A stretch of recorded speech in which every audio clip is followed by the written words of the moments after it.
di def le bilan de la première année d'exercice du président Diomaye mais également waxtaanee li nga xam ne mooy xew-xewi jamono cette rencontre fekkee nga ko assisté nga ci déjà l'objectif premier c'était quoi? Rétablir des vérités jubbanti li nga xam ne dañ koy wax te demeewul noonu wala c'était pour wane li nga xam ne mooy le président def na ko fi en une année. waaw li nga dëxën ci question bi yëpp loolu moo ko waral parce que ñun mouvance présidentielle bi dañoo comptable aussi de ce que le régime a fait pendant une année. ñu jàpp ne du bilan sax mais mun nañu ne dañu doon xayma liñ fi jotagum def jéego yu ñu jotagum def ak fan la ñu jëmee. pour gën a wan Sénégalais yi ne ñu ngi ci tànk yi nga xam ne lépp dañ leen ko promettroon en matière de bonne gouvernance en matière de réforme en matière aussi de politique économique. lépp loo xam ne day tax ñu jëlee Sénégal ci situation bi mu nekkoon bi ñu ko fekkee. donc c'était important ñu communiquer aussi. boo mu tombé aussi période boo xam ne.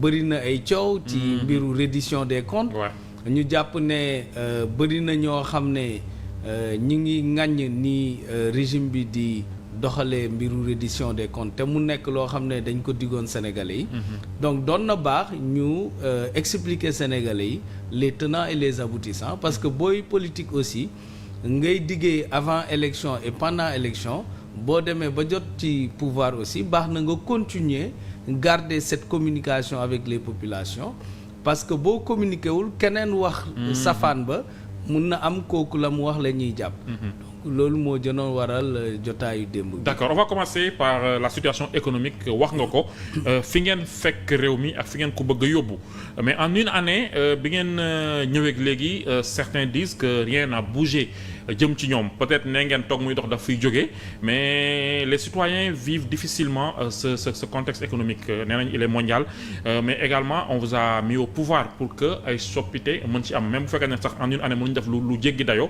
mais ñu gis que ne kat mi ngi jëm ci yoon bu baax bi tey jii boo génnoon ci mbedd mi laaj xëy na sénégalais yu bëri ba dañ la wax ne la kat je vis durement wala difficilement li nga xam ne mooy ces derniers temps ñu bëri jàpp nañ ne nag moom ngeen di camoufler souvent di ko jiiñ situation boo xam ne moom ngeen fi fekk bi ngeen ñëwee léegi. waaw xam nga jafe-jafe sénégalais yi nag moom loolu nekkul loo xam ne mun nañ ne amul. lu am la ñun ñu nekk ci sénégalais yi ñëpp di dund jafe-jafe yi mais munuñu ne dañ koy imputer régime bi di soog a ñëw ndax am na wàll boo xam ne ci conjoncture mondiale bi la mais am na wàll boo xam ne aussi ci liñ fi fekk ci héritage yu nguur bi fi jóge la et donc munuñu ne tey régime bi fi ñëw fekk fi jafe-jafe yi amul lu mu def am na lu mu def ndax gis ngeen ne njëg yu bëri wàññi nañ ko ci yàggul dara ceeb bi wàññeeku na bu baax bi ñuy soog agsi aussi mois d'avril am na wàññeeku yu ñu defoon ci denrée yi am na aussi politique yoo xam ne def nañ ko pour jàppale suñu mbokk béykat yi daaw bi ñuy soog a ñëw fay lu mat ñett at ci bon yi nga xam ne ci nu ñu koy wax ci bor yoo xam ne dañ ko yoreloon ay promoteur agricole injecté alal bu bëri ay milliards ci secteur agricole ren ñu yokk sax par rapport ak li ñu injecté woon daaw donc mënuñu ne bi fi nguur bu bees bi ñëwee jafe-jafe yi amul lu mu ci soppi am na lu mu ci soppi naam am na nag lu des looloo gën a tax ñuy gën a baral liggéey bi gën a concentré wu ci naka la ñuy de manière structurelle impacter économie parce que économie aussi nekk loo xam ne da ngay xëy tey rek lépp soppeeku souvent dama koy wax cycle économie ak cycle politique du benn cycle politique daanaka souvent juróomi at la ci biir juróomi at yi sax dina am souvent ay élections alors que économie boo commencé tey andi ay réformes yu structurelles avant ngay gis njeexital bi mun na jël 10 ans 15 ans looloo tax suñu plan yi la plupart du temps mu nekk ay plans yoo xam ne dañ koy def sur le long terme donc looloo tax li ñuy jëmbat tey dinañ ko gis am na loo xam ne dina commencer feeñ déjà ci doxalinu réew mi li tax ñu bëri naan xaalis circulé wul bu ngeen di fàttaliku aussi président Macky Sall bu muy soog a accès au pouvoir dañ doon ne dëkk bi dafa màkki ndax régime bi passé na mu doon circuler les xaalis nit yi amoon seen yenn habitudes yi de l'argent facile moom bi mu ñëwee coupé woon na ko mais benn moment rek la 2 ans peut-être la def. mu reprendre les mêmes habitudes du régime. mais justement quand l'argent circule xëy na ñu bëri dinañ ci jot mais actuellement yaa ngi naan baisse des prix à 2 reprises li ngeen ci accroché wu bëri na trop mais est-ce que jëndkat bi yëg na ko li ma bëgg a wax mooy est-ce que pouvoir d'achat mi ngi am ba tey maanaam le sénégalais même boo doon jaayee mbir dërëm te yor ko tamit amaana du ko jënd donc est-ce que liggéey bi warul nekk ci beneen côté. ñaari côté yëpp la c'est-à-dire pouvoir d'achat da nga koy natt ci nit ki koom-koom buy dugg ci moom. ak aussi na mu koy dépenser ndax boo amee lu bëri te li ci ëpp ci loyer lay dem. mun nañ ne presque 30% ci ñuy revenu yëpp ci loyer lay dem. le tiers des ménages. waaw nga jël lu bëri aussi dugal ko ci jàng xale yi jël dugal ko ci faj mi. ak li ngay dund li ngay dundee sax ak transport bi surtout li ngay dundee sax li ciy des day néew. donc ñaari levier yëpp la nguur war a liggéey mais levier bi nga xam ne mun nga ci dem léegi am résultat léegi mooy mbiru njëg yi. ndax loolu mun nga jouer ci comme ni ñu ko defee ci ceeb bi dem négocier ji à l'international pour wàññi njëg bi xool état aussi nu muy renoncer yenn taxes yi et cetera yooyu ay levier yoo xam ne état bi mun na ci agir rapidement pour wàññi njëg bi. on reproche souvent mais côté emploi côté emploi parce que foofu nga doon waxee côté emploi ak revenu ménage yi foofu nag lu structurel la loo xam ne nguur bi mënu ko décréter li mu mën a def mooy yombalal entreprise yi parce que entreprise yi ñoom ñooy créer l'environnement économique boo xam ne moo mun a tax emploi am rémunération yu décente am donc loolu nguur bi mu ngi ciy liggéey pour environnement bi aider entreprise yi ñu am jumtukaay de financement yu baax jën leen yombalal liggéey bi employabilité bi gis ngeen forum bi amoon récemment pour que sénégalais yi nga xam ne seen métier méngoowul ak li marché bi di joxe ñoom it ñu mën a gis seen bopp mën a am liggéey ñu renforcer seen employabilité. mais justement am liggéey bi ngeen ñëwee léegi à tort ou à raison ce que certains disent mooy liggéey bi dafa wàññeeku sax parce que déjà ñu bëri remercier ngeen leen service public bi le privé aussi ñi ngi dund mal ce changement de régime déjà la dette publique commande yeeg yu mel noonu état du Sénégal amel na ñu bëree bëri koppar yomaay ne woon na dinañ ko fay juste pour vous dire que ne le public comme le privé ñi ngi wàññi seen ay liggéeykat jamono ji loolu aussi est-ce que voilà bu continuer dina baax ci yéen. xam nga Sénégal liggéeykat yu si ëpp. ci informel bi lañ nekk. li si ëpp vraiment ci informel bi lañ nekk mun nañ ne plus de 90% ñu ngi ci informel bi ñi nekk ci public bi matuñ 200 000 privé bi autour de 300 000. donc li ngay xayma noonu pratiquement 500 000 la. sauf que 500 000 yi bu ci nekk am na 10 personnes sa ginnaaw wala 5. waaw Sénégal noonu la tëddee waaw xeebuma li nga wax de. mais damay wax rek. dayoo bi eggul dayoo boobu aussi.